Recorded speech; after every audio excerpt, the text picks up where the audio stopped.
신문 읽어주는 남자입니다. 엘리자베스 2세 여왕의 장례식이 어제 엄수됐습니다. 윤석열 대통령 내외도 장례식에 참석을 하고 조문록을 작성했습니다. 그런데 하루 전 여왕의 관을 참배하려던 계획이 틀어져서 논란이 일고 있습니다. 야당을 중심으로 이거 외교 실패 아니냐, 외교 일정 조율에 뭔가 잘못된 거 아니냐라는 비판도 나오고 있습니다. 용산에서는 유감이다 라는 유감 성명을 야당을 향해서 냈습니다. 잠시 후에 그 논란 다뤄보겠습니다. 오늘 조간신문 어떤 키워드 쓰고 있는지 4가지 키워드 준비되어 있습니다. 함께 보시죠. 먼저 첫 번째 키워드부터 살펴보겠습니다. 첫 번째 키워드 이겁니다. 영면. 동아일보 이면입니다. 의뢰, 영국에 여왕하면 이분.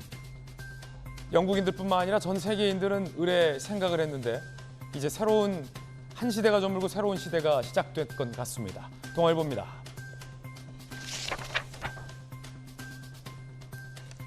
화합에 해장된 세계의 장례식, 윤석열 대통령 그리고 미국의 바이든 대통령, 프랑스의 마크롱 대통령 등 전 세계 정상과 왕족 500명이 참석을 했습니다. 그야말로 여왕의 영면에 전 세계 정상들이 화답한 겁니다. 코로나 이후에 첫 대규모 세계 정상들의 집결로 볼 수 있습니다. 그만큼 진풍경이었고 그만큼 여왕의 존재감이 컸다라는 얘기겠죠. 잠시 후에 그 장면, 생생한 장면들 전해드리겠습니다. 자, 이어서 두 번째 키워드 또 살펴보겠습니다. 두 번째 키워드는 이겁니다. 문자. 최근 국회의원들이 문자 메시지가 보여서 혼쭐 난 사례가 많습니다. 그런데 또 함께 보시죠. 이번에는 정진석 비대위원장의 문자, 그것도 윤리위원과의 문자 메시지가 포착돼서 논란입니다. 함께 제명해야 된다라는 윤리위원회 답신, 그리고 정진석 비대위원장은 경고해야 한다, 해당 행위에 대해서 라고 하는 대화 내용이 고스란히 찍혔습니다.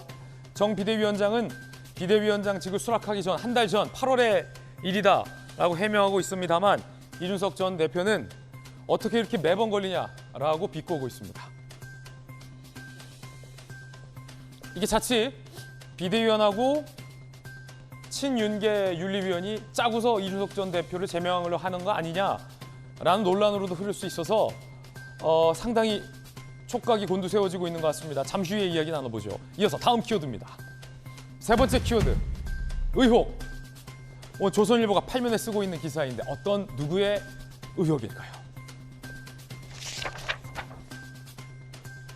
여당에서는 이재명 대표가 아수라 카르텔이다 라고 비판했고, 야당에서는 영빈관과 영부인의 의혹을 밝혀라 라고 서로를 정조준하고 있습니다. 영부인과 당대표를 향한 여야가 급소를 겨누고 있는 모양입니다. 특히나 야당에서는 김건희 영부인과 관련된 수사 지휘 한동훈 장관 할 생각 있느냐, 왜 안 하냐 라고 캐물었습니다. 그러자 한동훈 장관은 그러면 이재명 대표 수사도 지휘하면 되겠냐 라고 맞받아섰다고 하는데 그 장면도 잠시 후에 직접 살펴보시죠. 자, 이어서 다음 키워드입니다. 네 번째 키워드 어떤 걸까요? 바로 이겁니다. 학식.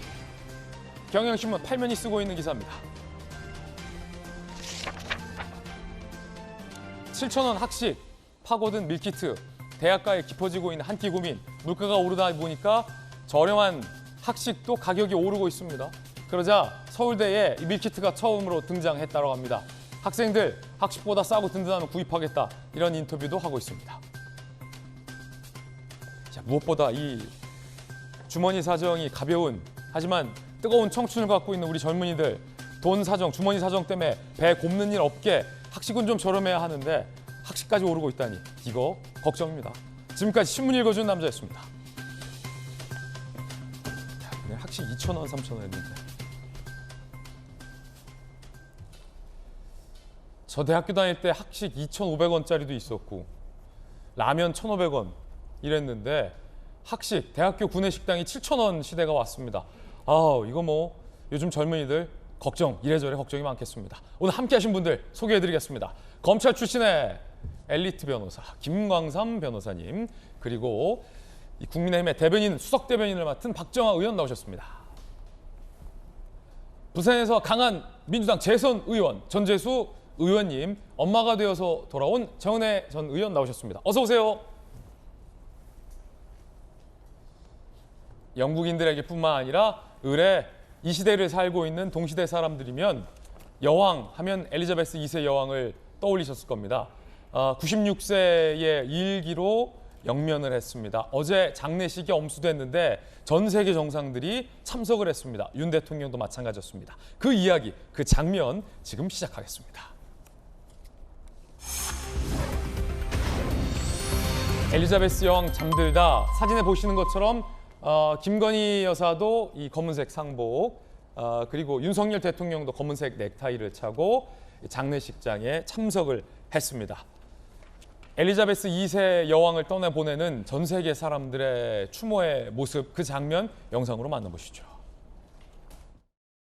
I declare before you all that my whole life, whether it be long or short, shall be devoted to your service.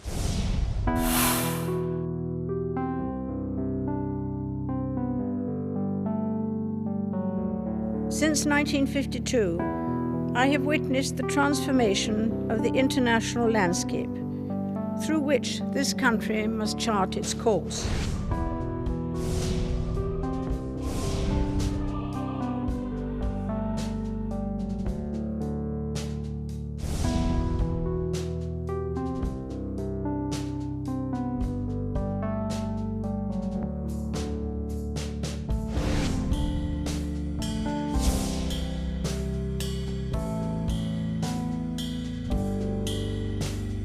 The west coast of Scotland. We've been here for 4 hours waiting to see Her Majesty's. She's been a wonderful queen to this country.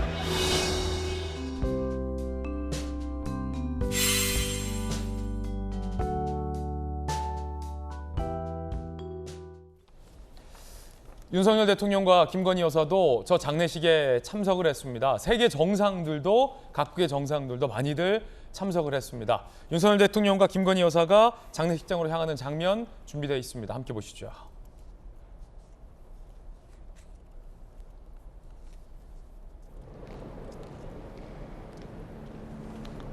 자, 전 세계 정상들과 또 각국의 지도자급들이 많이 대거 장례식장에 참석을 했습니다. 윤석열 대통령과 또 김건희 여사도 이렇게 줄을 서서 영국 왕실의 어떤 전통에 따른 것이지요. 줄을 서서 장례식장을 참배했습니다. 뒤에 이제 프랑스 마크롱 대통령의 모습도 보입니다. 그리고 미국의 바이든 대통령도 여왕의 장례식장에 참석을 했습니다. 김건희 여사도 이제 검정색 이 모자, 또 이제 장례 전통, 또 추모의 뜻을 담아서 검정색 모자를 쓰고, 윤석열 대통령도 이제 검은색 정장에 검은색 넥타이를 메고서 이렇게 엘리자베스 2세 여왕의 마지막 길에 조문을 참배했습니다. 세계 각국의 정상들도 참석을 했는데, 자, 일단 박정아 의원님, 또 청와대 대변인을 하셨잖아요. 우리나라 대통령뿐만 아니라 전 세계 정상들이 누군가의 장례식장에 한 자리에 모인다. 야, 이거 매우 이례적인 일 아닙니까? 일단. 그렇죠. 지금 저희가 가장 큰 다자 규모의 행사라고 하면은 무슨 G20 아니면 뭐 해관보 정상회 뭐 이런 거 기억까지는데, 지금은 전 세계 500여 정상급 인원들이 다 모였다는 거예요. 제가 볼 때는 금세기 최대의 그 다자 외교 무대, 그렇죠. 그다음에 조문 외교 이런 게 지금 이루어졌었던 거다, 런던에서. 그리고 런던에서 엘리자베스 여왕의 서거를 계기로 해서 저런 또 왕실의 전통과 문화를 또 전 세계에 또 알리게 되고, 이에 따라서 영국민이 일단은 한 번은 또 한 마음으로 뭉치는 그런 계기도 만들었다는 점에서 다자외교의 중요성, 그다음에 저런 모습을 우리가 이제 금세기에 볼 수 있었다. 그리고 영국이 이번 계기를 통해서 뭔가 또 단합되는 모습을 보여준다. 이런 게 뭐 여러 가지가 교차되는 그런 장면들이었습니다. 예, 자, 우리나라 대통령뿐만 아니라 전 세계 정상들도 장례식장에 참석을 했습니다. 그 장면도 준비되어 있습니다. 함께 보시죠.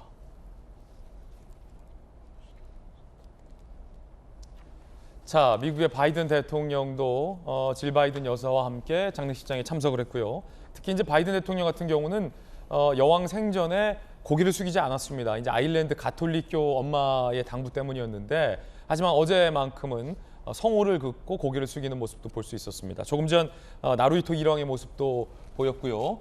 프랑스 마크롱 대통령과 또 영부인의 모습도 함께 볼 수 있습니다. 특히 이제 마크롱 대통령 같은 경우는 길게 줄을 서서 걸어서 또 웨스트민스터 홀을 방문했던 게 이색적이었죠. 그리고 캐나다의 트루도 총리, 윤석열 대통령이 이번 외교 순방길 끝에 만나야 할 정상입니다. 그리고 스페인 국왕과 또 스페인 왕비와 또 김건희 여사는 그때 만난 적이 있었죠. 동갑내기 서로 또 각국에서 패셔니스타로 또 두 분 다 알려진 바가 있습니다. 자, 전 세계 정상들도 함께 만났는데 박정아 대변인님, 네. 이 장례식 장면 저희가 이제 발언 중에 흘려드릴 텐데 뭐랄까 영국의 왕실 여왕이 떠난 장례식이라 굉장히 성대하고 또 엄숙하고 전통적이었는데 그렇죠. 생각했던 것만큼 무언가 더 막 시끌벅적 요란하고 그런 분위기는 아니었던 것 같아요.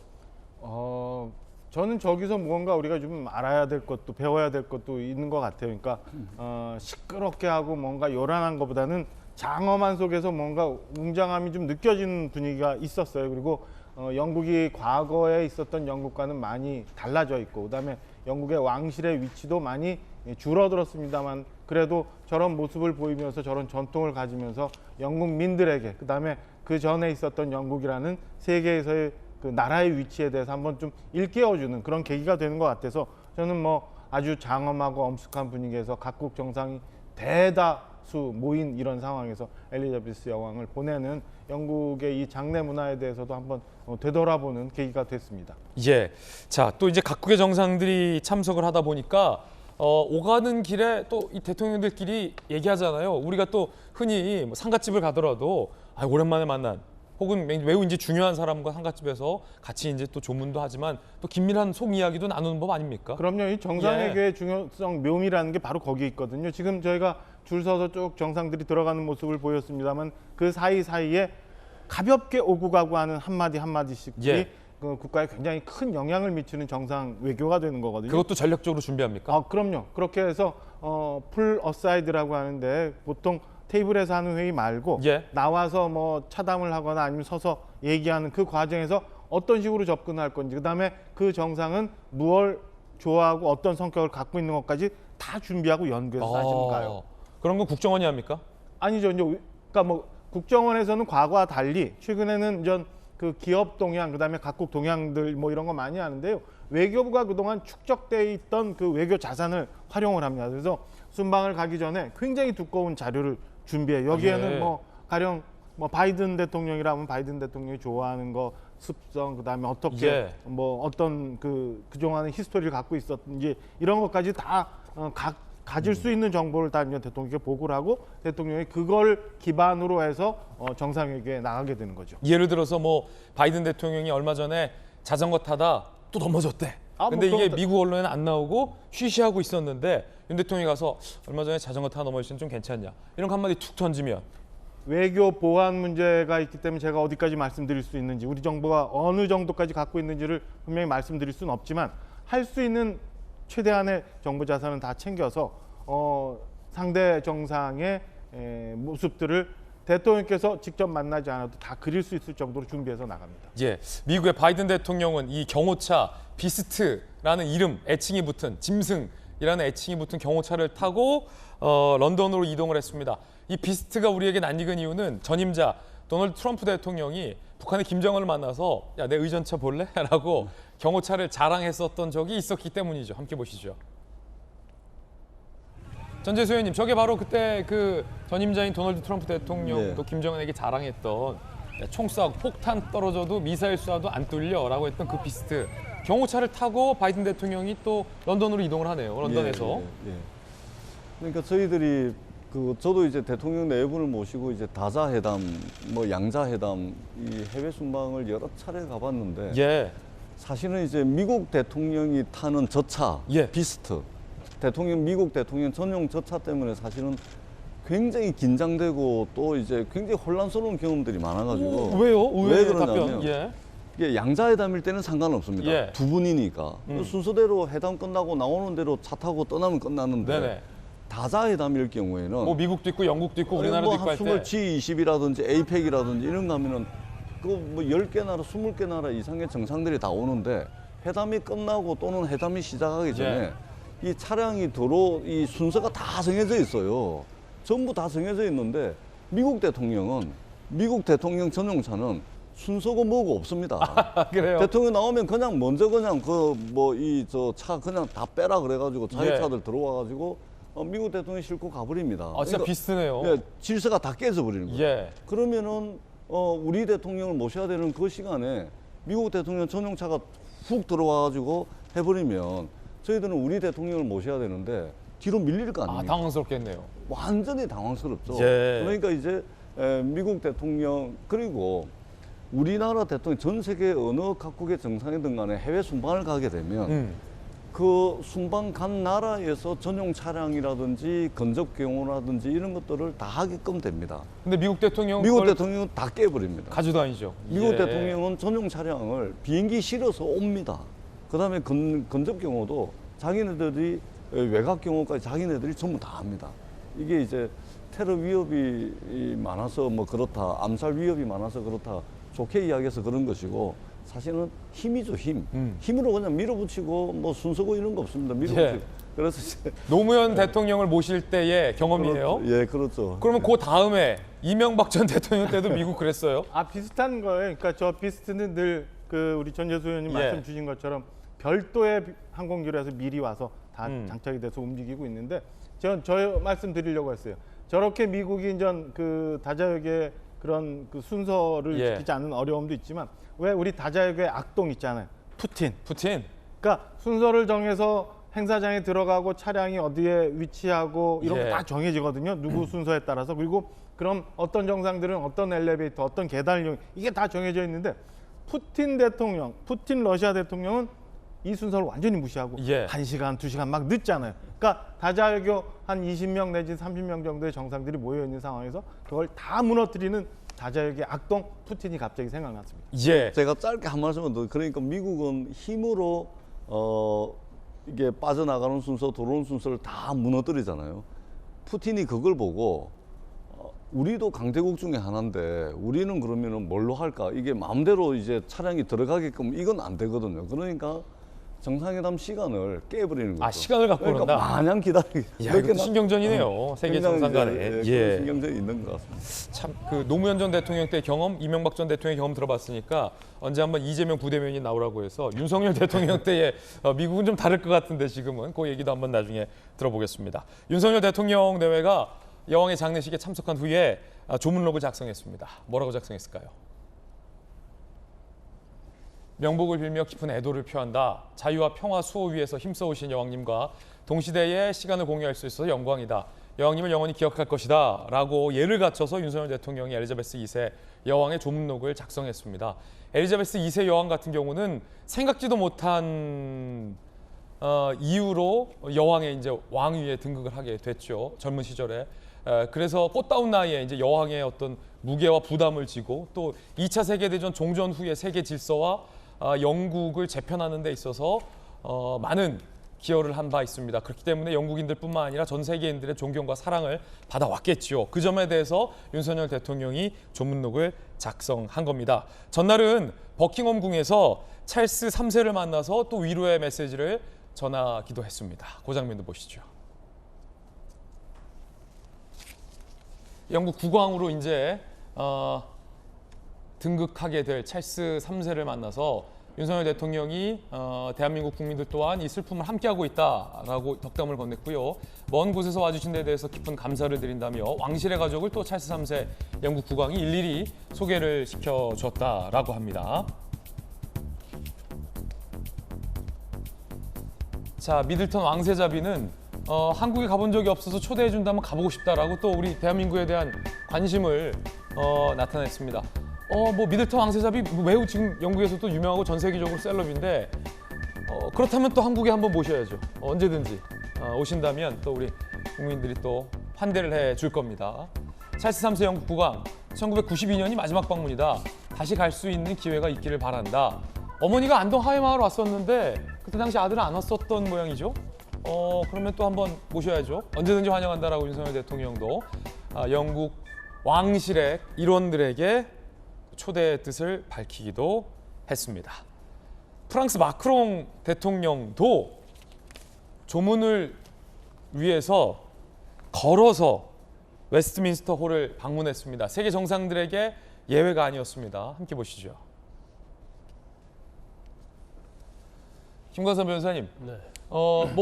프랑스 정상에게도 예외는 아니었고 전 세계 정상들도 예외는 아니었는데 이렇게 걸어서 또 웨스트민스터 홀까지 마크롱 대통령은 또 다른 정상들보다 다르게 또 길게 또 걸어서 런던 거리를 또 누볐어요. 저게 제가 볼 때는 이제 임기응변, 멋있어요, 어떤 또. 상황에 대한 대응을 그냥 바로바로 잘 하는 거예요. 젊잖아요, 또 마크롱 대통령. 그렇죠. 그런데 지금 뭐 왕족이랄지 정상들이 500명 이상 참여했다는 예. 거 아니에요? 500명이 전부 다 뭐 자동차를 제공하고 조문을 전체적으로 할 수 있게 하기는 굉장히 불가능했던 걸 보입니다. 시민들처럼 예외 없이 마크롱 대통령도 걸어서. 그렇죠. 그러니까 저런 모습. 그러니까 사실 걸어가는 데 있어서 경호 문제 있을 수 있겠지만 예. 아주 단촐한 경호원만 대동하고 정말 1km 이상을 걸어가서 조문을 하는 모습. 그리고 시민들보다 먼저 우선적으로 가서 조문을 한 게 아니고요. 순서를 기다렸다는 거 아닙니까? 그러면 사실 프랑스라는 엄청난 선진국의 국가 원수가 저런 모습을 보이는 것 자체가 사실은 굉장히 좋은 반응을 얻을 거라고 봐요. 그래서 윤석열 대통령은 좀 저럴 수가 없었나 이런 생각을 해볼 수도 있는데 아마 좀 상황이 틀릴 거예요. 또 프랑스와 영국은 굉장히 거리가 가깝습니다. 그리고 서로 공유하는 부분이 굉장히 많아서 아마 비행기 타고 가도 시간이 별로 걸리지 않고요. 또 영국과 프랑스, 특히 유럽이라는 연합은 굉장히 서로 정보도 공유하고 예. 여러 가지 사정에 대해서도 서로 공통된 부분이 많이 있기 때문에 저런 어떤 대응 자체가 좀 가능했고 또 저런 모습이 별거 아니다고 볼 수 있지만 굉장히 멋진 모습으로 우리에게 각인이 되는 거죠. 프랑스와 영국은 아시다시피 해저로 터널이 연결되어 있습니다. 그래서 원래 영국은 섬나라인데 프랑스와 영국의 전쟁도 예전에 했었습니다만 심리적 거리는 굉장히 가깝습니다. 저도 프랑스에 연수 잠깐 갔을 때 기차를 타고 떼제베 기차를 타고 그냥 바닷속으로 영국을 가더라고요. 그래서 몇 시간 똑딱 하니까 런던 한복판에 제가 서 있는 굉장히 이색적인 경험을 했는데 마크롱 대통령도 그래서 아마 좀 체력이 좀 많이 남았을 거예요. 그러니까 여유 있게 또 런던을 걸어서 참배하는 모습도 화제가 됐습니다. 자, 그런데 민주당이 윤석열 대통령의 이 순방 일정에 대해서 도대체 영국에 왜 간 거냐라고 맹 비판을 했습니다. 그 이유가 뭘까요? 일단 들어보시죠. 윤석열 대통령 부부는 영국에 도대체 왜 간 것입니까? 왜 다른 나라 정상들은 가능한데 왜 대한민국 대통령만 불가능한 것입니까? 대통령 부부의 조문이 자진 취소한 것인지 아니면 사전 조율 없는 방문으로 조문이 거절된 것인지도 명확히 밝혀야 합니다.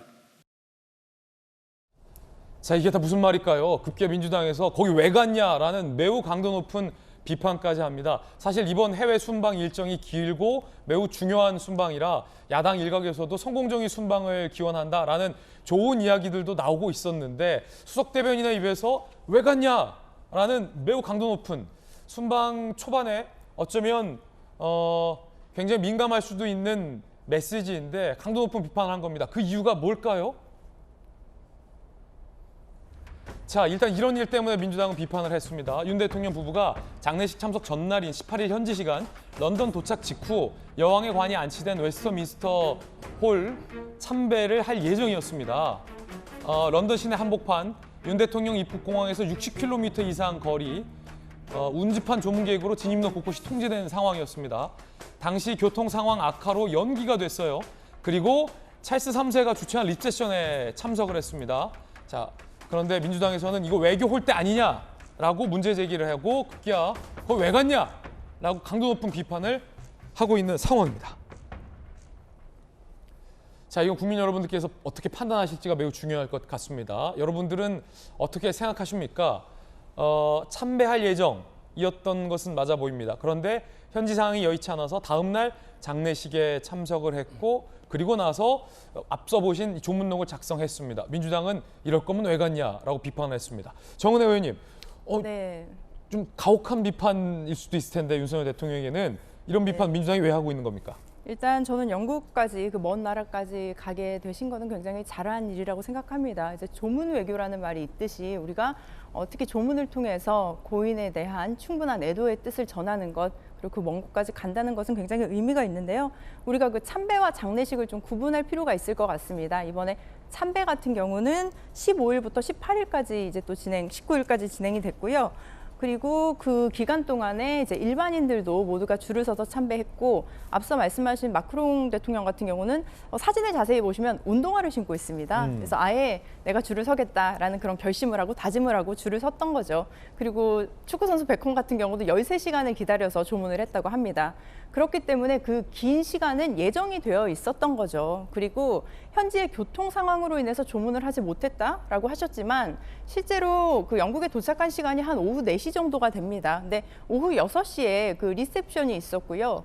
그렇다면 그 짧은 시간 동안 조문을 하고 리셉션을 갈 수 있는 시간은 저는 충분하지 않았다고 판단이 됩니다. 결과적으로 저는 그 현지의 뭐 우리나라 대사관이나 외교관들 그리고 그 현지 상황을 가장 잘 알고 계신 분들이 어떻게 보면 당시의 교통 상황 통제라든지 좀 붐빌 수 있는 상황들을 예상할 수 있었을 것이고 그렇다면 대통령실과 긴밀한 소통을 해서 조금 더 일찍 간다든지 특히 지금 또 러시아 같은 경우는 또 전쟁 상황으로 인해서 또 그 영공에서의 한 2~3시간 정도 머물렀던 시간이 있었다고 합니다. 그래서 그런 시간까지 다 계산을 한다면 충분히 예의를 표한다고 한다면 조금 더 일찍 도착을 해서 조문을 했으면 어땠을까 하는 아쉬움은 남습니다. 그렇군요. 이런 맥락에서 조문 홀대 당하고 온 건 아니냐, 일정 조율을 왜 그렇게 했냐라는 일종의 문제 제기입니다. 김관선 변호사님, 네. 그런데 조금 이제 대통령실 입장에서는 아니 그렇다고 영국 왜 갔냐라고 석 대변인이 논평해버리는 건 좀 너무 가혹한 거 아니냐 이런 분위기도 좀 있는 것 같아요. 이게 홀대 아니냐 지금 이 논란인 것 같은데 여야 간에 김 변호사님께서는 어떻게 보세요? 일단 영국까지 갔는데 조문을 못한 것 자체는 사실은 그 대통령실을지 외교적으로 보면 굉장히 미숙함이 있었다고 봐요. 왜냐하면 지금 엄청난 세계적인 이벤트잖아요. 그러면 적어도 특히 영국이랄지 아니면 세계에서 온 많은 사람들이 조문하려고 할 거 아니에요. 그러면 그것까지도 예측을 했어야죠. 그러면 좀 일찍 도착을 하든지 또 다른 방도를 취하든지 아니면 시간적으로 우리 한국에서 영국 가는데 시간이 엄청 걸리잖아요. 10몇 시간 걸릴 거예요.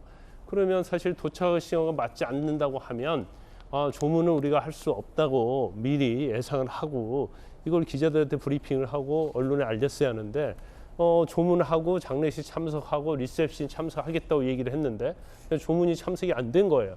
그것은 일단 외교적으로 좀 미숙함이 있었다고 봐요. 하지만 이거 자체를 가지고 영국에 왜 갔냐고 뭐 홀대를 받았다 이렇게 민주당에서 공개하는 것은 저는 좀 과도하다고 봅니다. 왜냐하면 뭐 사실 예측할 수도 없었을 거고요. 또 100만 명, 200만 명 있는데 그것을 일단 현지에 가보니까 상황이 달라졌어요. 그래서 결과적으로 장례식 참석했잖아요. 조문이라는 것이 꼭 뭐 관을 보는 것도 중요하지만 장례식 미사에서 같이 많은 정상들, 왕족들과 만나는 거 그것도 굉장히 중요한 거고요.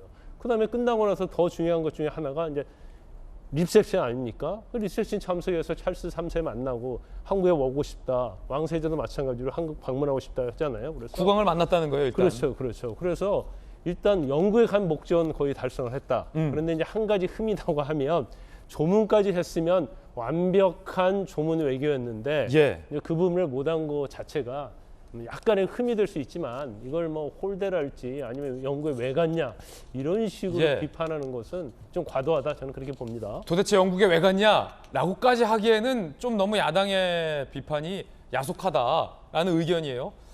청와대에서 대통령을 직접 보좌했던 두 분의 이야기도 좀 궁금한데 약간 아니 뭐 조문하려는 사람에서 주문하고도 싶겠죠. 근데 현지 사정이 여의치 않아서 못했고 대신 국왕도 만나고 리셉션도 하고 덕담도 주고받고 장례식도 참여하고 했어서 이제 뭐 된 거 아니냐라는 건데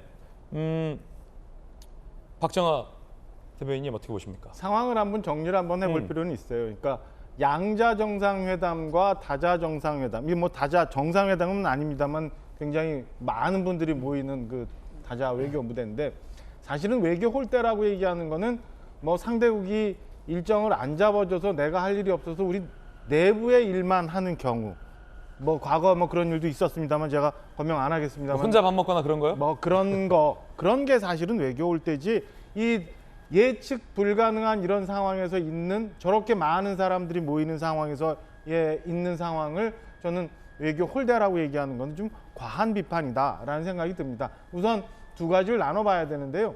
그 대통령의 공군 1호기가 사실은 이륙해서 쭉 올라가다가 이제 소위 자리를 잡는다고 합니다. 자리를 잡으면 통상적으로 대통령께서 이렇게 그 기내를 한 바퀴 돌아요. 돌면서 같이 가는 기자들하고 이제 두런두런 얘기도 좀 하는데 이번에 대통령께서 분명히 그렇게 얘기했다는 걸로 제가 알고 있거든요.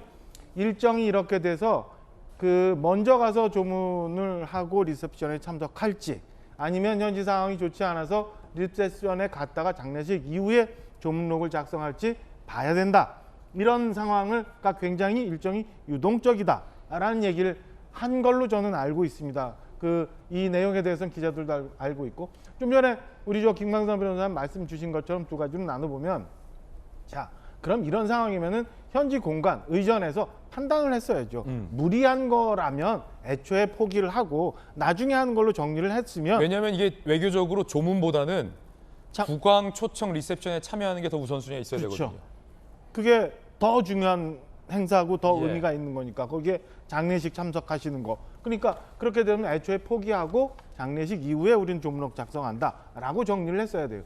왜냐하면 영국 왕실에서 이미 현지 시간으로 어제 이른 오후에 도착하는 정상, 좀 늦은 오후에 도착하는 정상들이 물리적으로 불가능해서 정리를 해놨다는 거거든요. 그럼 이걸 현지 공간에서 그리고 용산 대통령실 의전팀에서 정리를 해서 일정을 이렇게 무리하게 잡지 않고 중간에 돌아가는 게 없도록 했어야 되는데 좀 전에 저희가 화면에 봤던 것처럼 영국 왕실에서 방탄 제규어차를 줬다. 이 제규어차 타면 갈 수 있다라는 무리한 판단을 안 했었어야 된다라는 아쉬움이 많아. 그러나 이걸 가지고 외교 홀대다 잘못됐다 영국 왜 갔냐라고 얘기하는 거는 저는 민주당에서 너무 지나치게 조금 아쉬운 부분을 지나치게 부풀리고 있는 거다라는 생각이 듭니다. 그러니까 정상 500명 정도가 모였는데 장례식 이후에 조문록 작성한 정상들이 꽤 많이 있었을 거예요. 그럼 그 사람들은 다 영국으로부터 홀대받은 나라인가요? 그건 아니잖아요. 그러니까 나가서 외교 활동을 하고 조문을 하고 있는 우리나라 대통령에 대해서 예. 그래도 비판할 것 아쉬운 부분은 얘기할 수 있지만 이거를 모두 다 뭉쳐서 저렇게 외교 홀대다 잘못됐다 영국 왜 가니 라고 하는 거는 저는 야당에 너무 좀 박한 평가다 좀 아쉽다 이렇게 생각이 듭니다. 예, 전재수 의원님은요. 네. 저는 일단은 이런 격가지로 논쟁이 되는 게 논란이 되는 게 참 아쉽습니다. 그러니까 사실은 이런 논쟁은 없어야 되는 거죠. 근데 이런 논란이 계속해서 생긴다는 것은 뭐냐면 뭔가 좀 미흡하고 뭔가 좀 결핍이 돼 있다는 이야기입니다. 지금 공식적으로 정해져 있던 일정은 뭐냐면 조문을 하고 그다음에 장례식 참석하고 리셉션하고 딱 정해져 있는 겁니다. 대통령의 외교 순방 일정은 예측이 현지에 가보니까 상황이 틀려가지고 뭐 할 수 없었다. 이것이 용납이 되지 않는 시간표로 쫙 짜여져 있습니다. 대통령 일정은 분단위로 그럼요. 예, 그렇기 때문에 우리가 여의도역에서 친구를 2시에 만나기로 했는데 차가 막혀서 10분 늦는다. 이건 있을 수가 없는 거예요. 있을 수가 없는 거거든요. 근데 현지 상황이 그렇다? 그거는 말이 안 되는 겁니다. 용산 팀이나 저 현지 팀에 뭔가 좀 나서가 풀린 게 아니냐? 그럼요. 그래서 뭐냐면 저는 점검을 해야 되는 겁니다. 예. 예를 들면 대통령께서 영국을 가시잖아요. 그럼 영국에 있는 대한민국의 외교부 직원, 국정원 직원, 무슨 뭐 국방부 직원, 대사관 직원만 나오는 것이 아니고 영국 주변에 있는 프랑스, 독일 여기에 나가 있는 대한민국의 외교 자산, 외교 자원들이 영국으로 전부 다 모입니다. 그 사람들이 현지에서 상황 파악해가지고 실시간으로 전부 다 하는데 현재 가봤더니 너무 복잡하더라. 사람이 너무 많더라. 교통이 막힐 것 같더라. 그래서 대통령 일정이 바뀌는 이런 경우는 없습니다. 그리고 있어서도 안 되는 것이거든요. 그러니까 가셔가지고 조문 외교 잘하고 또 전기차 보조금 문제라든지 또 외환 보유고와 관련해가지고 통화 소압의 문제라든지 글로벌 공급망의 문제라든지 이런 외교를 해야 되는데 자꾸만 일어나서는 안 되는 논란들이 생겨가지고 논란이 엄한 대로 지금 가고 있는 거거든요. 저는 좀 불필요한 논란을 오히려 자꾸만 이런 사소한 실수를 해가지고 논쟁이 엉뚱한 데로 가버리고 해가지고 이것은 이 변명하시면 안 됩니다. 그냥 야당이 제기하는 것을 공격으로 받아들이시면 안 되고 이것은 야당이 과도한 공격을 할 수는 있지만 공격으로 받아들이면 안 되고 시스템을 점검을 해야 됩니다. 있을 수 없는 일이거든요. 점검을 하셔가지고 자꾸만 논란이 안 될 문제조차도 논란이 되는 것은 다음번 순방에서 없었으면 좋겠다라는 바람을 가지고 있습니다. 이럴 거면 영국에 왜 갔냐? 외교할 때 야당의 비판이 조금 과장된 측면은 있더라도 대통령실 입장에서는 이거를 좀 받아들여 점검을 해야 한다라는 또 의견까지 들어봤습니다. 첫 번째 이야기 전해드렸습니다. 이번엔 두 번째 이야기 시작할 텐데요. 여야는 영부인과 당대표를 서로 겨눴습니다. 그 이야기 지금 시작합니다. 영부인 대 당대표 여야 급소를 겨누다. 주제가 참 의미심장합니다. 어제 대정부 질문이 있었는데 여야의 분위기도 매우 그랬습니다. 직접 거두절미 영상 보시죠. 이재명 대표가 선거법 허위사실 유포로 기소가 됐죠. 정치 탄압이다 뭐 이렇게 지금 반발하고 있습니다만 법은 만인의 평등 한가입니까? 선거법 위반 문제는 의원 소속 여부를 가리고 블라인드로 하더라도 똑같은 결과가 나와야 하는 단순한 범죄 수사의 영역이라고 생각합니다. 야당은 정치보복, 정치 탄압이라고 주장하는데 장관께서는 동의하십니까? 저는 범죄 수사라고 생각합니다. 그리고 거기에 대해서 대한민국 국민과 똑같은 방식으로 시스템 안에서 방어할 수 있는 길이 열려 있습니다. 거기서 충분히 방어하시면 될 일이라고 생각합니다. 해야 될 수사질을 안 하고 지금 일부러 안 하는 거 아닙니까? 이렇게.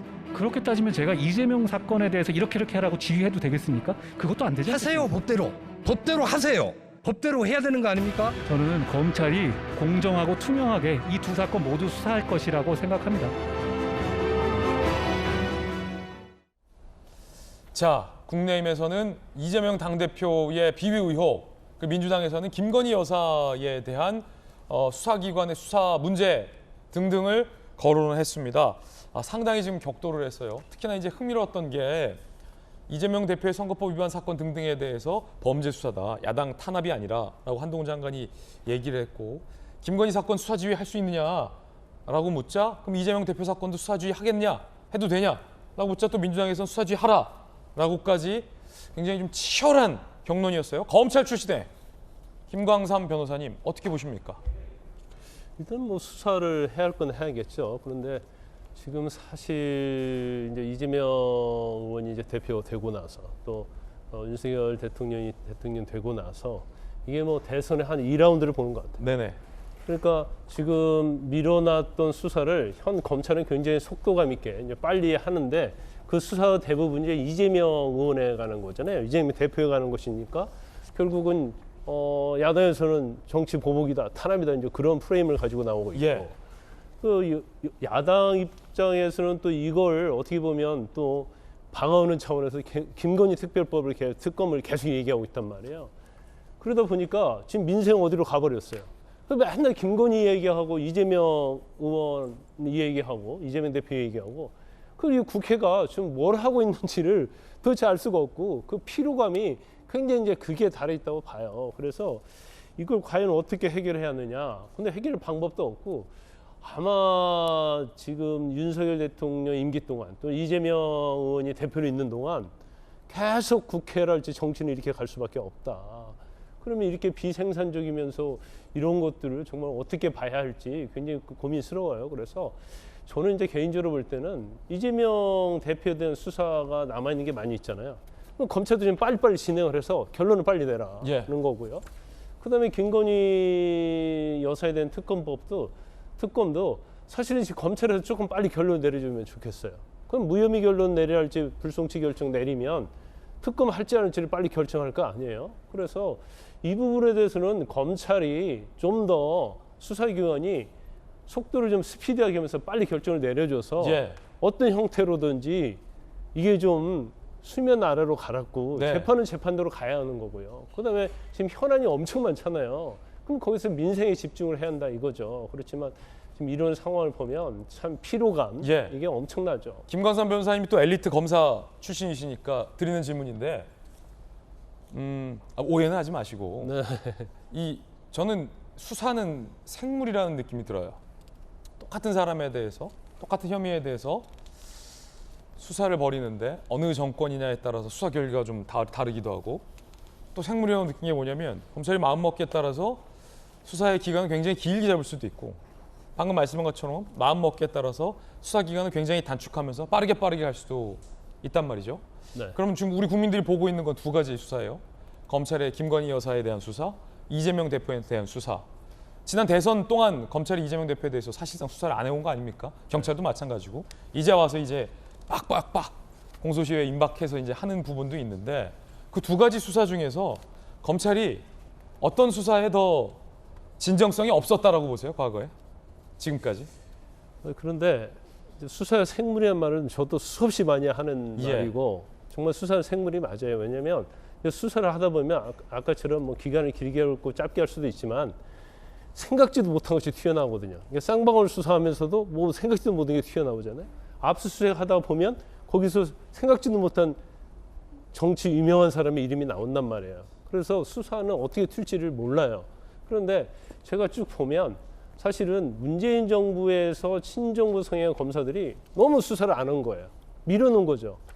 김건희 여사에 대해서도 주가 조작에서 수사를 했으면 소환조사 한 번도 안 했잖아요. 그러면 죄가 되면 기소를 하고 안 되면 무혐의 결정을 했어야 하잖아요. 그걸 안 했단 말이에요. 또 이재명 대표에 대한 수사가 엄청 많잖아요. 대장동, 백현동, 뭐 성남의 FC 이것도 수사를 안 했어요. 그러다 보니까 윤석열 정부 들어서고 한동훈 장관 되고 또 검찰총장이 되면서 수사를 굉장히 속도 있게 밀어붙이고 있거든요. 그래서 이거에 대해서는 저는 원칙적으로 가고 있다 생각하는데 또 한편으로는 야당 입장에서 보면 그러면 김건희 여사에 대한 수사도 똑같이 이루어져야죠.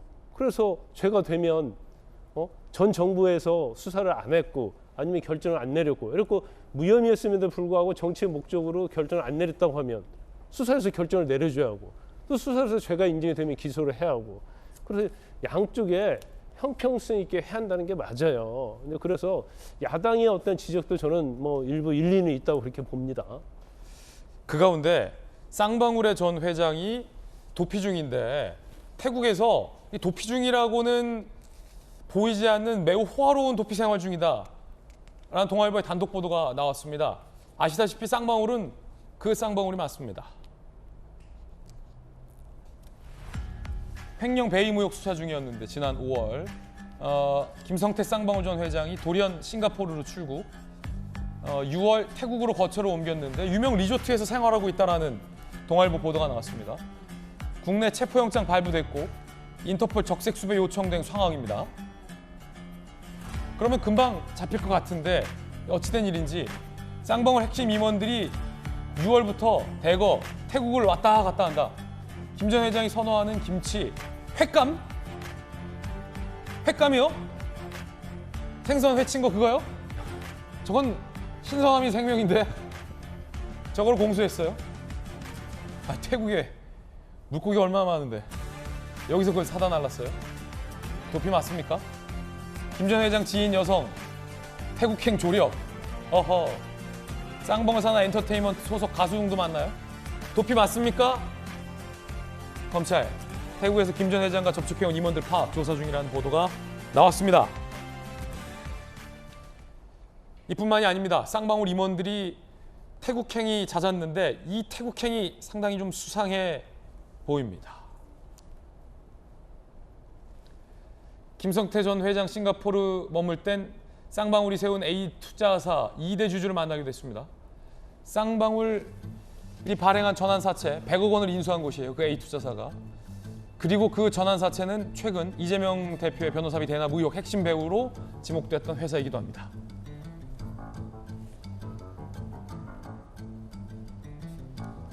박정아 대변인님, 예. 임원들이 회도 사다 나르고 그다음에 쌍방울 소속 엔터테인먼트 뭐 유명 가수도 가서 만나고 태국 리조트에서 딱 신선한 한국 회도 와사비에 찍어 드셨을까? 초장에 찍어 드셨을까? 궁금한데 쌈을 싸서 먹었을까? 그냥 먹었을까?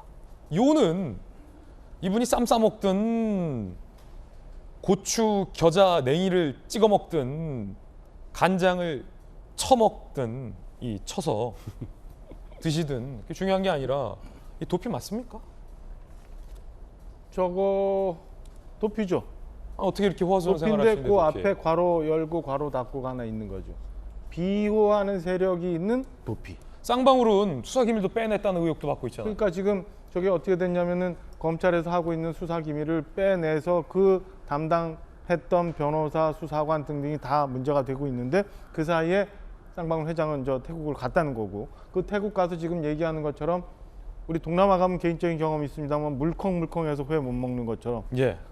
국내에 있는 아주 신선한 회 갖고 오라고 해서 저 정도 있을 정도면 저는 도대체가 이게 어디선가 지금 좀 전에 뭐 김광선 변호사님 말씀 주셨지만 과거에 정권에서 그 어디선가 비호하는 세력들이 있지 않는 한 어떻게 저런 게 가능할지라고 의심스러울 정도의 상황이고 좀 전에 저희가 봤습니다만 심지어는 거기 보면은 그 문제가 되고 있고 지금 논란이 되고 있는 전환사채 100억 원을 내가 투자해서 만든 회사 이게 내가 발행해서 어디 갔다가 이 회사가 다시 또 돌려막기 해가지고 받아들인 이런 관계에 있는 임원까지도 만나고 있다라는 거는 저는 뭐 물리적으로 한국에 있나 태국에 있나의 차이지 태국에 앉아 있으면서 국내 상황을 모두 다 정리하고 있고 모두 다 관여하고 있는 상황 그다음에 본인과 관련한 상황들을 정리하고 있는 거라고밖에 이해가 안 가요. 그래서 도피라고 얘기는 합니다만 과연 이게 어떻게 일반인은 가능한 건가?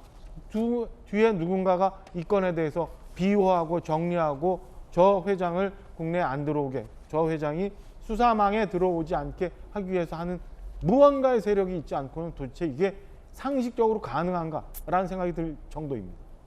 그럼 박정아 의원께서는 개인적으로 저게 지난 5월과 6월에 이루어졌던 일이잖아요. 그럼 그간에 이제 쌍방울이 봤던 건 우리가 보도를 통해서 봤고 그간에 쌍방울이 이렇게 호화도피할 수 있었고 수사 기밀도 빼냈고 뭐 이런 건 누군가 쌍방울을 비호해주기 때문이다라고 보시는 거예요? 저는 일반적으로 상식적으로 저게 누군가 비호해주지 않는다면 어제 한동훈 장관 국회에서 얘기한 것처럼 저기 국제 사법 공조가 굉장히 있는 상황에서 저게 어떻게 가능해요? 가령 애초에 태국을 가려고 할 때 태국이든 베트남인지 특정은 되지 않았습니다. 가려고 할 때 이미 출국 금지가 되어 있었다면 비행기 못 탔을 거 아니에요. 근데 편안하게 아마 1등석 탔을 거예요. 편안하게 태국 갈 수 있었고 현지에서도 움직일 수 있게끔 아무런 사법적인 통제가 국내 통제가 있지 않았으니까 저게 가능했던 것 아닌가라고 생각할 수밖에 없는 거죠. 그리고 그 사람을 만나러 간단 말이에요. 소위 말하는 꼬리표를 달고 지금 뭐 친지도 가고 가수도 가고 임원도 가고 그 꼬리표를 달고 가는 사람이 있는데 왜 그거를 추적해가지고 현재 어디에 있는지 특정해서 그 쌍방울 회장을 못 잡아요? 저는 이해 불가능한 상황인 것 같아요. 누군가 비호해준 세력이 있지 않은 이상 불가능한 상황들이다. 자, 그럼 정은혜 전 의원은 어떻게 보십니까? 네, 그 지난주에 저한테 도대체 쌍방울과 경기도는 또 어떤 관련이 있는 맞아요. 것인가 또 그런 질문도 하셔서 제가 최대한 저도 뭐 민주당 소속이고 이재명 당대표이긴 하지만 내가 객관적이고 중립적으로 이 사건을 바라봐야겠다. 좋습니다. 네, 라는 생각으로 사실 모든 뭐 언론 조사도 좀 살펴보고 그리고 이제 좀 인터뷰도 해보고요. 많이 좀 봤는데 실제로 우리가 지금 뭐 쌍방울 전 회장이 뭐 도피를 하고 있다라는 사실은 저는 인정을 합니다. 하지만 쌍방울 전 회장이 이재명 당대표와의 직접적인 관련이 있느냐 없느냐에 관해서는 우리가 지금 검찰도 전부 다 제기한 것들이 다 의혹이라는 거죠. 그렇죠. 그렇기 때문에 연관성이 있는가 그리고 그 연관성을 캐는 것에 대한 수사가 지금 집중이 되고 있습니다.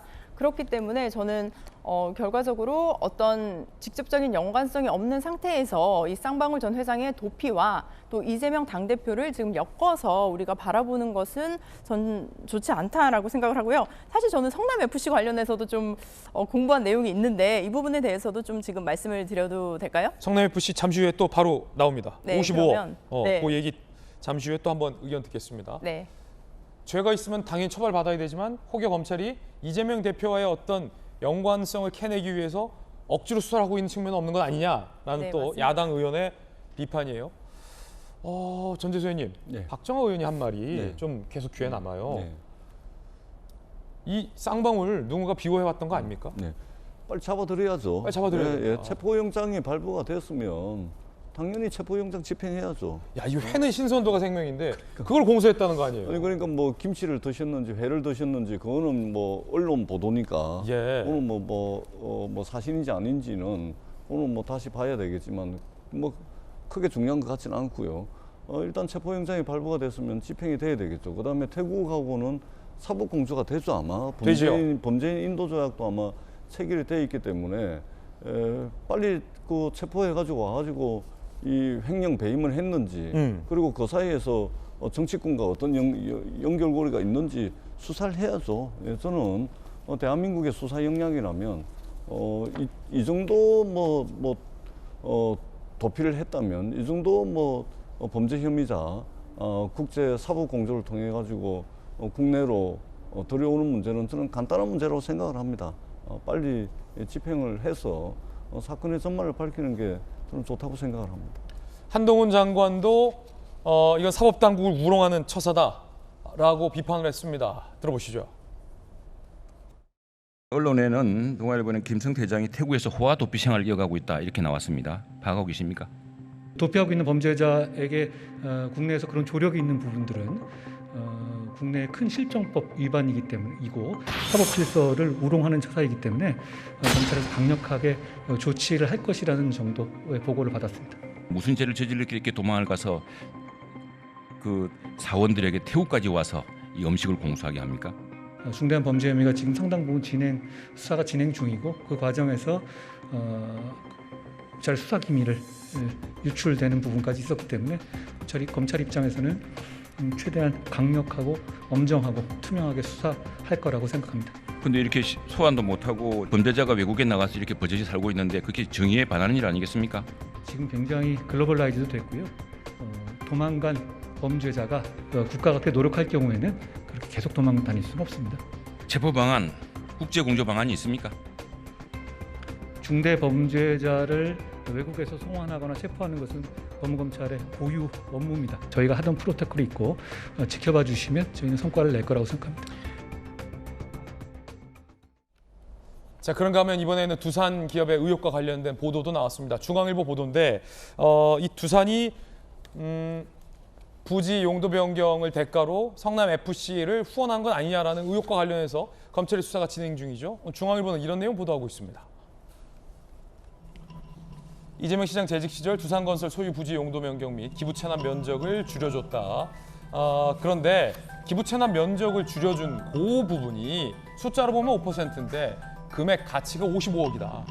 두산건설이 성남FC 광고 후원금으로 지급했다. 기부 체납을 성남시가 아닌 사기업 성남FC로 준 건 아니냐라고 중앙일보는 의혹을 제기하고 있습니다. 검찰은 성남FC가 기부 체납 받을 수 있는 공공기관이 아니라는 점에 주목을 하고 있다는 보도입니다. 명백히 주주와 지분이 있는 사기업이라는 거죠. 검찰, 성남FC는 사실상 민간기업, 기부 체납이라는 건 시의 재산이 귀속되는 건데 그게 공공시로 안 오고 사기업인 성남FC로 갔다. 구단주는 이재명 구단주였다라고 검찰은 문제 제기를 하고 있습니다. 김관선 변호사님, 이 검찰의 문제의식이 어떤 겁니까 일단? 검찰은 제3자 뇌물죄로 보고 있는 거예요. 네네. 그러니까 이제 저도 그러니까 성남FC가 우리가 생각할 때는 그냥 성남시와 관련된 공공기관, 산하기관 뭐 이 정도 생각했는데 그걸 살펴보니까 주식회사더라고요. 그래서 대주주가 장애인 체육회고요. 또 시민들이 또 주식을 가지고 있기 때문에 이 성남FC 자체는 사실은 성남시와 완전 별개의 이제 사기업, 민간기업으로 볼 수 있는 거예요. 그래서 지금 검찰은 더군다나 지금 두산과 관련해서 이제 용도 변경을 해줬잖아요.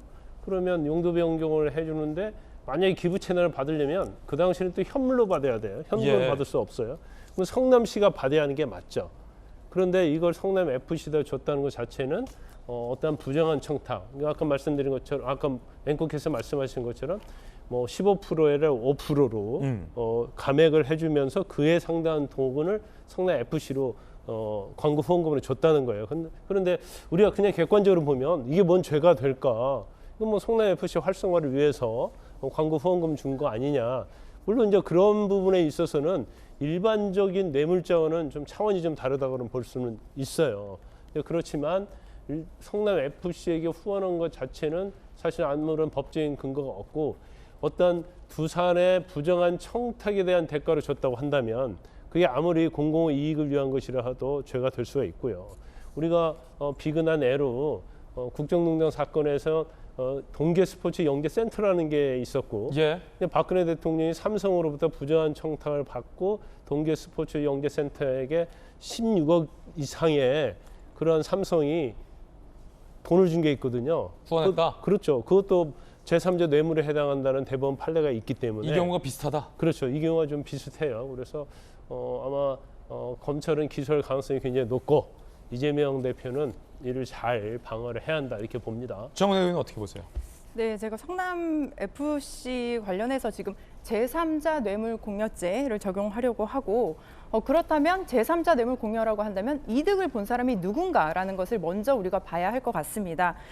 제가 이 사건을 보면서 우리가 최소한 그 백그라운드를 알아야 된다고 생각을 해서 조사한 내용이 있는데요. 네. 실제 2013년에 성남은 성남 FC가 아니고 성남 일화였죠. 그래서 성남 일화라는 축구팀이 이제 해체될 위기가 있었습니다. 그래서 당시에 그 많은 서포터즈 분들이 3부 리그라도 좋다. 우리는 성남을 원한다. 왜냐하면 성남 일화가 해체가 되게 되면 그 성남 일화라는 기업이 소속 그 선수들과 감독들이 다른 지역으로 갈 수 있는 상황이 있었습니다. 그렇기 때문에 그 축구 팬들은 그 성남 일화를 지키고 싶어 했고요. 그 과정에서 2013년에 이재명 당시 시장이 성남을 이제 시민 구단으로 만들게 되면서 성남 FC가 탄생이 된 거죠. 저는 결과적으로 이재명 시장이 정말 해체될 위기가 있는 성남 일화를 성남 FC로 다시 재탄생한 게 아닌가라는 생각이 들고, 그렇다면 이 과정에서 이득을 본 사람은 사실 성남 FC를 응원했던 그 서포터즈 분들이고요. 실제로 이분들이 저희의 꿈과 희망을 지켜주셔서 감사합니다라는 플랜카드를 당시에 건 적도 있습니다. 그리고 지금 성남 FC가 되면서 어떤 뭐 광고비 이런 얘기들도 있지만 결과적으로 이 지역에 지방세나 국세가 늘어나게 됐고, 그리고 그 광고비 또한 공공기여로 받았기 때문에 성남 시민들에게 저는 또 이득이 갔다고 보고요. 그리고 마지막으로 사실 여러분들이 좀 아시겠지만 그 황의조 선수라고 있습니다. 근데 이분이 성남 FC 출신인데요. 그 당시에 그 이재명 시장이 있던 시절인데요. 지금의 국가대표 선수기도 하고요. 실제로 최근에 그 손흥민 선수가 그 토트넘에서 그 해트트릭이라고 해서 13분의 3골을 넣었던 적이 있죠. 그래서 많은 국민들이 굉장히 좀 감동을 한 순간이 있는데 토트넘에 가게 된 계기가 사실은 군면제를 받을 수 있었고, 군면제를 받을 수 있었던 그 배경에는 그 아시안 게임에서 금메달을 딸 수 있었고요. 그 아시안 게임에 금메달을 딸 수 있었던 배경에는 김학범 감독, 당시 성남 FC 그리고 또 그 황의조 선수가 또 함께 했기 때문입니다. 정말 어려웠던 해체 위기가 있었던 그 성남의 FC를 살렸고, 그로 인해서 대한민국 K리그 축구에서의 많은 발전을 이끌어난 것이죠. 저는 개인적으로 이재명 당대표가 이 사건을 통해서 얻은 이익이라고 한다면 오히려 성남시에서는 뭐 행정을 잘한다는 소문이라든지, 그리고 그 서포터즈 분들이 굉장히 감사를 표했고 또 이 사건으로 인해서 좀 인기가 많이 올랐다는 얘기를 또 듣기도 했습니다. 그렇기 때문에 이 부분을 우리가 뭐 검찰이 조금 더 조사를 해봐야겠지만, 실제로 과거에 3년 6개월간 지금 수사를 했고요.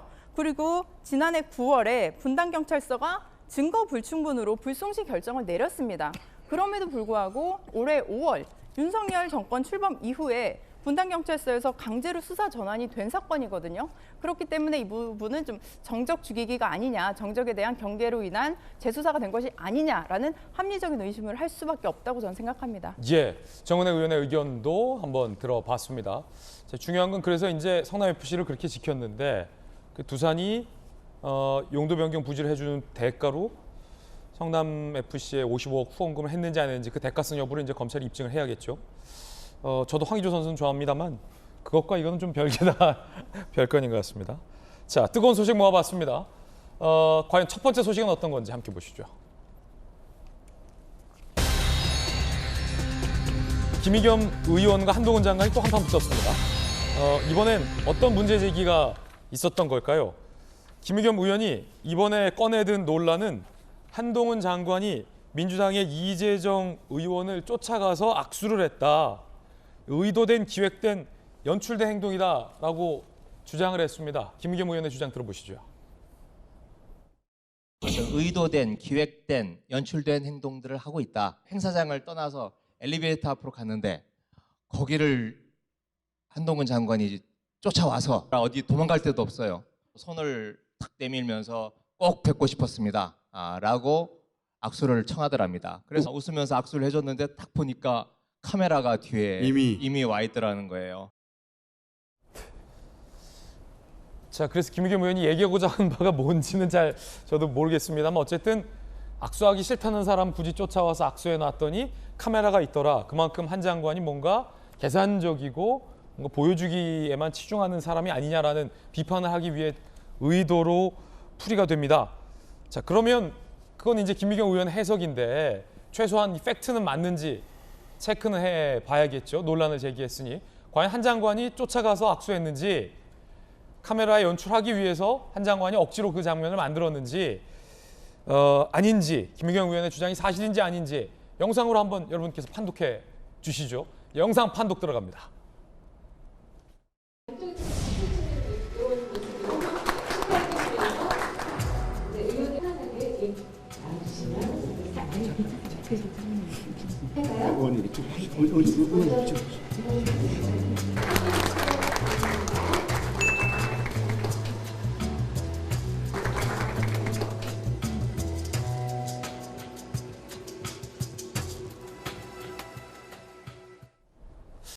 영상 판독 봤는데 이게 과연 김의겸 의원이 주장했던 것처럼 쫓아가서 카메라 대동해놓고 악수를 강제로 한 상황인지 그런 상황이 아닌 것 같은데 이재정 의원도 한 장관도 그냥 자연스럽게 예를 갖춰서 인사한 상황으로 보이는데요. 비디오 판독, 영상 판독 다시 한번 들어가 볼까요? 김의겸 의원이 워낙 확신에 차서 강하게 길게 주장을 했기 때문에 영상 판독 다시 한번 보시죠. 자, 지금 이렇게 법무부 공식 행사가 있어요. 이재정 의원이 살뜰하게 좀 챙기고 한 장관도 예를 갖춰서 이재정 의원 이쪽으로 오시라 라고 예우를 합니다. 이재정 의원도 기분 좋은 것 같고 한 장관도 기분 좋게 법무부 협약식 행사가 진행이 됩니다. 안양시와 이제 법무부 간의 행사였어요. 자, 그리고 협약을 마치고 행사가 끝난 이 순간에 이제 김의겸 의원이 말한 것 같은데 한 장관 양쪽으로 인사하고 고개 숙여서 이재정 의원에게 인사하니까 이재정 의원이 먼저 악수를 청하고 쿨하게 헤어집니다. 두 분 다. 전재수 의원님. 이 장면이 억지로 카메라 대동해서 쫓아가서 악수 억지로 한 사람 장면 맞습니까? 김의겸 의원 주장대로. 그 화면 뭐 보셨잖아요. 예, 저는 이게 왜 이게 그 기사화되고 논란이 되는지를 전혀 알지를 못하겠는데. 김의겸 의원이 자꾸 주장을 하니까요. 이렇게. 무슨 의도로 김의겸 대변인이 저런 말씀을 하셨는지 제가 개인적으로 만나면 한번 물어보겠습니다. 만나고 뭐라고 하시는지 저희한테 꼭 얘기 좀 해주십니까? 보통 이제 지역구에서 행사가 있거든요. 예. 행사가 있으면은 그 부처 이제 장관이 이제 오는 경우가 있죠. 뭐 같은 당이든 아니든 상관없이 지역구 행사에서는 의뢰의 예를 갖춰가지고 서로 인사하고 하는 겁니다. 뭐 저기에 카메라를 대동을 해서 사진을 찍고 할 이유도 없을 뿐더러 저걸 왜 저렇게 말씀을 하셨는지 제가 김의겸 의원한테 듣고 기회가 되면 제가 돌직구에서 말씀을 드리도록 그렇게 하겠습니다. 그 혹시 여쭤보신다고 하니까 김의겸 의원을 뵈면 꼭 이건 말고 내가 거기서 들은 얘기인데 라고 하면서 여러 사실과 다른 주장 많이 얘기하신 게 있거든요. 그것까지 좀 다 함께 물어보시면 안 될까요?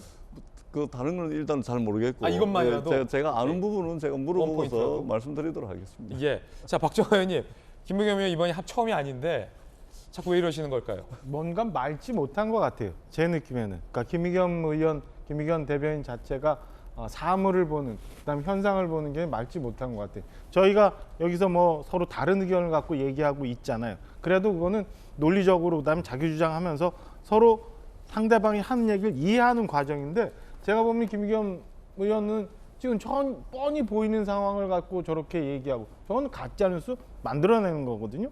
대선 때도 보면 무슨 뭐 무당, 굿, 뭐 무슨 법사 이러고 연등 뭐 이러는데 다 사실과 다른 얘기들을 해요.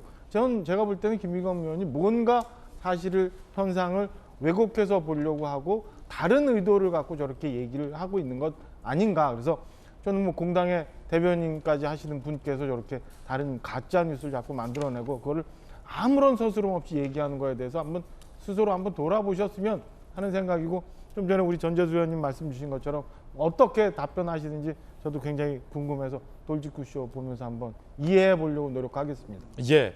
자, 한동훈 장관은 과연 이에 대해서 김의겸 의원의 주장에 대해서 어떤 반응을 보였을까요? 한동훈 장관 이야기 이번엔 들어보시죠. 김의겸 의원은 지금 위헌 논란까지 있는 가짜 뉴스에 대한 징벌적 손해배상제를 앞장서서 밀어붙이는 분으로 알고 있는데요. 그런 분이 이렇게 악의적인 허위 사실을, 가짜 뉴스를 작심하고 방송에서 반복해서 말씀하시고 유포하신 것에 대해서 전 대단히 유감스럽게 생각합니다. 혹시 그럼 법적 대응을 좀 염두하고 계시다 이렇게 이해도 될까요? 제가 지금 말씀드린 걸로 가능하겠습니다. 한 장관이 뭐 네가 먼저 악수했네, 내가 먼저 악수했네 같은 허위 사실로 법적 조치는 안 할 걸로 보입니다만, 저희는 기억하잖아요, 김관섭 변호사님. 네. 가짜뉴스 처벌법 김의겸 의원이 굉장히 목소리 높여서 밀어붙였어요. 그때 당시 논란은 아니 집권 여당이 보기에 마음에 안 드는 보도를 다 가짜뉴스로 몰아가면서 처벌하는 거 아니냐라는 논란도 일었어서 결국은 흐지부지 됐는데, 김의겸 의원 본인이 하고 있는 것들이 쉽게 말해서 가짜뉴스 아닌가요?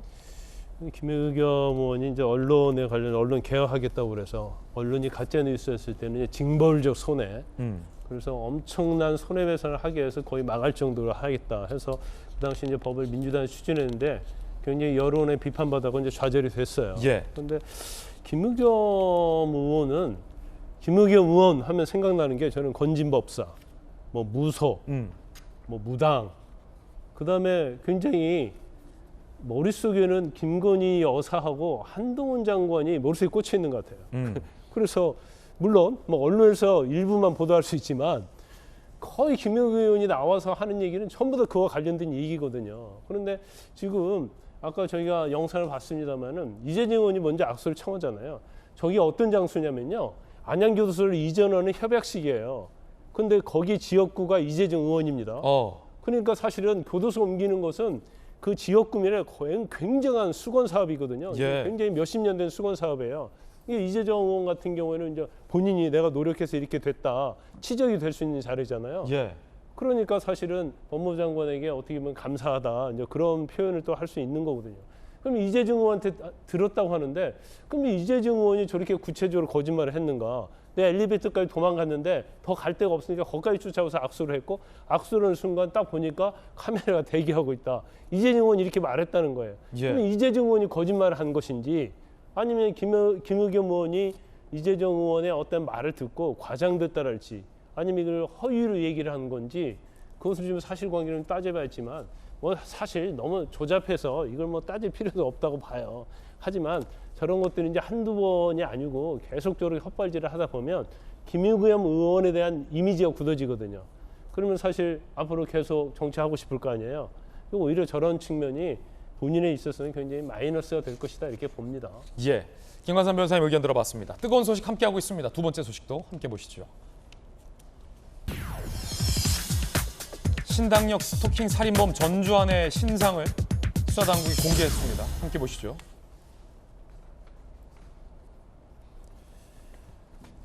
(31세) 전주환, 범행 당시 일회용 위생모, 장갑도 준비한 철저함, 경찰 추적 피하려 양면 점퍼도 착용했습니다. 증거인멸 위해 휴대전화 초기화 및 GPS 조작, 앱을 설치하는 등 장시간의 범행을 계획했던 것으로 드러났습니다. 경찰은 범죄의 중대성 및 잔인성이 인정된다며 만장일치로 신상 공개를 결정했습니다. 전주환의 이야기 들어보시죠. 범행 왜 저질렀는지 한 말씀만 해주시죠. 피해자한테 하실 말씀 없으신가요? 그저 죄송할 뿐입니다. 피해자한테 하실 말씀 없으세요? 죄송합니다. 범행 계획한 거세요? 범행 동기 한 번만 말씀해 주세요. 피해자분한테 죄송하다는 말씀 말고 할 거 없으세요? 네, 정말 죄송합니다. 이 장시간 계획적으로 끔찍한 살인 범죄를 계획했던 정황들이 곳곳에서 드러나고 있는 겁니다. 특히나 양면 점퍼를 입고 거리를 활보하는 CCTV 장면을 보면 정말로 소름 끼치기까지 합니다. 경찰은 전수조사를 하겠다. 스토킹 시달린 피해자에 대해서라고 밝혔는데 이 뒷북이다 이런 얘기도 나옵니다. 자, 전주환은 피해자 A에게 이러면 찾아가는 방법밖에 없다 등 351차례 협박 메시지를 전송했습니다. 무려 351차례. 스토킹으로 고소했지만 구속영장을 신청하지 않았습니다. 불송치 결정 스토킹 사건도 전수조사 포함해서 제2, 제3 신당역 살인 사건 방지 계획을 경찰이 밝혔습니다만 뒷북이라는 얘기도 나옵니다. 한동훈 장관은 신당역 사건과 관련해서 반의사 불벌죄를 즉각 폐지하겠다고 밝혔습니다. 반의사 불벌죄를 즉각 폐지하는 법안 곧 입법 예고할 계획이다. 가해자에 대한 임시 조치 등 법과 현실의 간극을 메우는 방식을 연구 중이다라고 밝혔습니다. 자, 서재현 의원 나오셨습니다. 네. 정말로 이 신상이 공개된 전주환이 351차례나 협박 문자를 보냈는데 네. 경찰은 왜 구속을 안 시켰을까요? 그러니까 이제 대부분 경찰은 자기 일처럼 사명감을 가지고 하는데 네. 지나 보면 그게 다 아쉽게 보이는 것이죠. 그게 전조가 분명히 있었던 것이죠. 한 차례든 350여 차례든 어떤 그 사랑이라고 하면 어떻게 보면 우리가 소유하는 것이 아니라 타인에 대한 배려, 타인이 행복해야 되는 게 진정한 행복인 것인데 저분 같은 경우는 본인이 소유하는 게 사랑이라 착각하고 저런 행동 자체다. 그리고 주민들 증언을 따르면은 그게 보였다는 것이죠. 불안해하고 그런 부분에 있어서는 저는 경찰이든지 아니면 정치권의 문제가 아니고 좀 사회 전체적으로 뭐 저도 마찬가지겠지만 좀 이제 공동으로 책임을 지고 좀 그런 모습이 보이면 조금 이제 개인이 희생이 따를 수 있지만은 좀 신고하기도 하고 서로 협의해가지고 제도뿐만 아니라 인식 자체를 사회 구조나 문화를 좀 개선하는데 좀 집중해야 될 것 같아요. 왜냐하면 예전 같은 경우는 사실은 저런 스토킹이 있었으면 좀 그렇지만 뭐 폭행이라든지 욕설 이렇게 좀 납치 이런 쪽으로 해서 이제는 살해, 목숨을 앗아가 버리니까 이런 게 점점 더 좀 강해지고 예전에는 좀 즉흥적, 우발적이었으면 지금 같은 추세에서는 치밀하게 준비하고 하다 보니까 너무 무섭고 사회가 계속 불신의 골로 계속 가는 게 너무 안타깝습니다. 예. 자, 이번엔 저희가 준비한 다음 이야기입니다. 국민의힘 상황 한번 짚어보겠습니다. 정지석 비대위원장의 그 문자 메시지도 공개가 됐어요. 유출이 돼서 지금 뜨겁게 논란입니다. 6번째 가처분 예고, 제명을 언급한 그 문자가 논란인데 정지석 비대위원장과 유상범 의원의 문자가 노출됐습니다. 아시다시피 유상범 의원은 윤리위원입니다. 비대위원장과 윤리위원 간에 어떤 문자가 오고 갔던 걸까요? 물론 시점은 정지석 비대위원장이 비대위원장이 되기 전 한 달 전 시점이라고 합니다. 자, 지금 이 문자 메시지예요. 중징계 중 해당 행위 경고해야지요 라고 정지석 비대위원장이 문자를 하자 유상범 의원이 성상납 부분 기소되면 함께 올려 제명해야죠 라고 주고받는 메시지입니다. 서재현 의원님 어떻게 보십니까? 사실 개인적으로 뭐 옆에 계신 정은혜 의원 또 같은 마음이었지만 이제 이준석 의원에 대해서 여야를 떠나서 청년 정치로 되게 응원을 많이 했었거든요. 근데 이제 청년 정치로서의 개인적 언행보다는 당대표로서의 품행이나 이런 부분에 있어서는 뭐 박정아 의원님만큼은 아니지만 저도 대구니까 그 국민의힘 당원들의 그런 민심은 알고 당심도 알고 있는데 그런 부분에서 이준석 당대표가 잘못한 건 알겠고 책임을 져야 된다는 것은 알겠으나 저런 유상범 어떤 그 이제 의원의 그런 문자나 이런 것들이 어떻게 보면 이준석을 계속 살려주는 것이거든요. 오히려 살려주는 거다. 그렇죠. 그러니까 이제 비대위원장과 윤리위원이 경고해야 된다라고 하자 윤리위원이 제명해야 된다라고 얘기한 건 뭐 짜고 치는 거 아니냐? 그렇죠. 그렇게 오해할 수밖에 없는 환경을 계속 만들어주는 거죠. 그러니까 이제 이준석 당대표 입장에서는 계속 윤리위가 공정성 문제를 제기하다 보면 어떻게 보면 본인의 성상납 접대에 대한 진실이 문제가 아니라 저런 과정에 대한 문제가 더 부각이 돼버리면 이준석 당대표의 이제 어떤 본질적인 사건을 뒤로하고 저런 이제 가십거리, 특히 이제 윤리위에 대한 과정에 대한 어떤 정당성, 공정성이 다시 이제 이준석 당대표 입장에서는 법원에 문제 제기를 하게 되면 법원도 저런 것을 증거로 볼 수밖에 없지 않습니까? 아, 그렇군요. 오히려. 네. 자, 그럼 정진석 비대위원장의 입장은 뭘까요? 들어보시죠. 8월 13일 날 밤 8시, 9시 고경에 한 달도 훨씬 더 전인데 8월 13일이 어떤 날입니까? 이준석 전 대표가 입에 담지 못할 악담을 퍼부은 날 아닙니까? 양두구육 나왔고 EXX 저 XX 나왔고 당을 불태워버려야 된다는 얘기도 나왔고 그런 얘기를 듣고 가만히 있는 게 정상입니까? 저는 그 당시에 평당원이고 평의원입니다. 근신 중인 당대표가 이런 막말을 당원들에게 난사했는데 어떻게 윤리위가 경고 한마디 안 하느냐고 제가 얘기 못합니까? 정진석 비대위원장은 지난달 8월이었고 이 대표가 막말했던 때였다. 당연히 당의 중진으로서 윤리위에게 이건 가만히 둬서는 안 되지 않느냐라고 경고하는 건 당연한 거다라고 해명을 했습니다. 논란이 일자 유상범 윤리위원은 윤리위원으로서 사퇴를 했습니다. 자, 윤리위원직 사퇴 의사를 밝혔습니다. 박정아 의원님, 네. 이게 모양이 좀 좋지 않아요. 왜냐하면 윤석열 대통령과 정진석 아니죠 권성동 원내대표의 체리따봉 문자 메시지가 공개된 이후잖아요. 또 지금 문자 메시지가 유출이 된 건데 노출이 된 건데 그 모양새도 좋지 않고 사실은 잘 뜯어보면 유상범 윤리위원이 하는 말 성상납 부분으로 성상납을 받은 사실이 어느 정도 인정이 돼서 경찰이 기소를 하면 당연히 제명하는 것은 맞아요.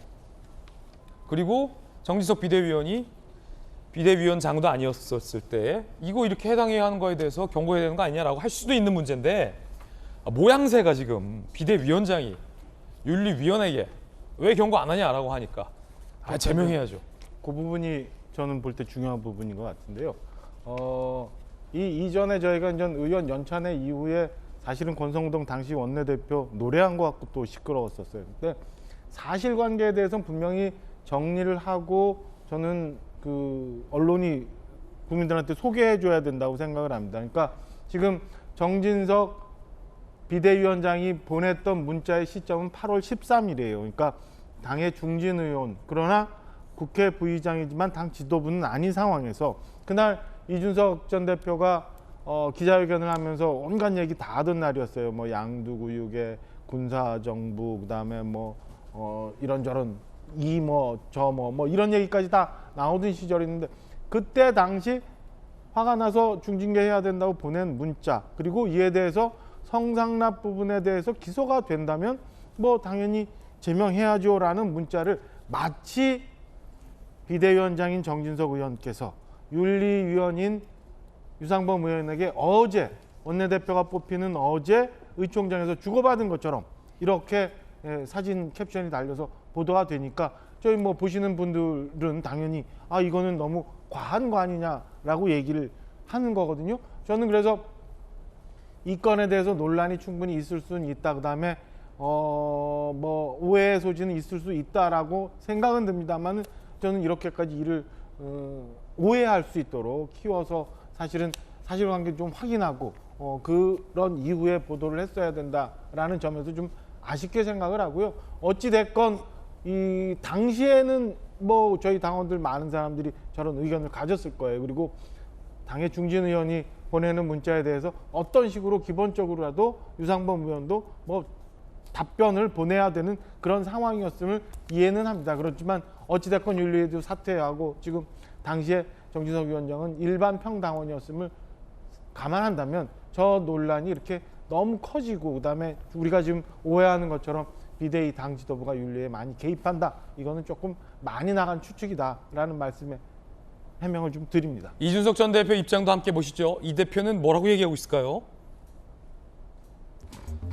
윤리위원과 비대위원장이 수사 결과 예측하며 징계 상의하고 지내렸다. 자, 바로 이게 이준석 전 대표 이렇게 공격이 들어오잖아요. 비대위원장이 윤리위원장 짜고서 나 징계하는 거다. 무리한 짓 많이 하니까 자꾸 사진 찍히는 것. 한 100번 잘못하면 한 번 정도 찍힐 텐데 사실은 서재현 의원님 네. 앞에 말은 이제 사실관계가 틀린 말이고 네. 뒤에 거는 사실은 인생 살면서 맞는 말이긴 해요. 한 100번 잘못하면 한 번 정도 사진 찍힐까 말까인데 소위 이제 윤핵관이라고 이준석 전 대표, 호소인이라고 불렀던 분들이 일단 너무 많이 찍혀. 이거 보호 필름 해야지. 그렇죠. 그러니까 이제 이준석 당대표도 왜 자꾸 찍혀요? 무리한 행동이 아니고 무리한 지시라고 하지 않습니까? 예. 그리고 평당원이라서 윤리위원한테 했다라는 해명이 더 문제예요. 평당원이 어떻게 윤리위원 공정성이 담보되는 의총이나 동료 직원들한테는 할 수 있지만 윤리위원회의 공정성, 독립성을 그렇게 방송에서 의원님들이 강조를 하고 계신데 평당원이기 때문에 괜찮다는 것은 어불성설인 것이죠. 평당원은 저렇게 하면 안 된다. 당연히 안 되는 것이죠. 예. 평당원이라고 생각도 안 하시잖아요. 사실은. 다시 당시엔 평당원도 아니었다. 평당원이라고 생각하지는 않지 않았습니까? 네. 정진석 의원이. 예. 평당원이었죠 당시에는. 그리고 아니 근데 이거 왜 안 붙여요? 어떤 거요?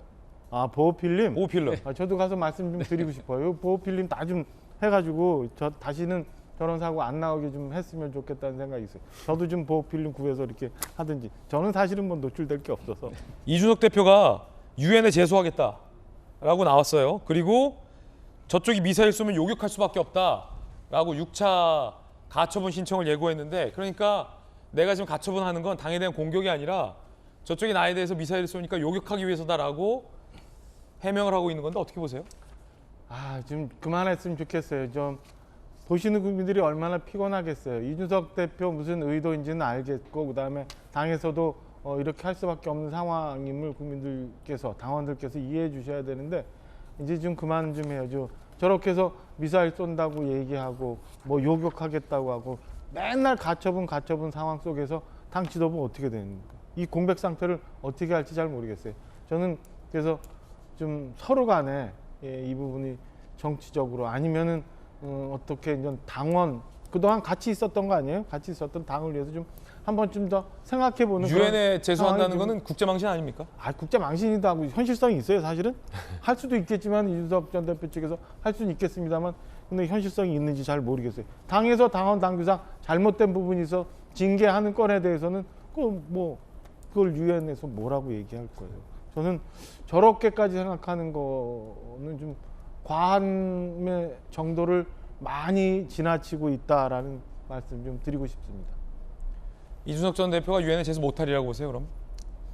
저는 어떤 방법은 찾아보려고 노력은 할 것 예. 같은데요. 그게 접수가 되지 않을 것 같아요. 소위 법원 용어로 하면 각하?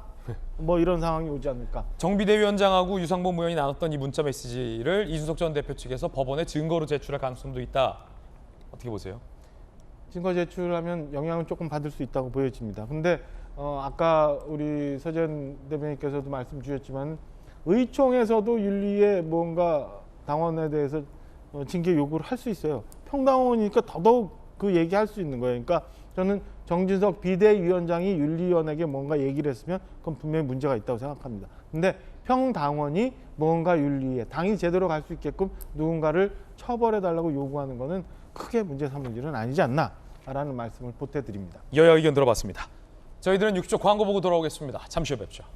오늘 저희가 준비한 소식 모두 다 전해드렸습니다. 저희들이 내일 아침 8시 50분에 더욱더 풍성한 소식 들고 인사드리겠습니다. 오늘 하루는 분명 어제보다 나을 겁니다. 좋은 하루 되십시오. 고맙습니다.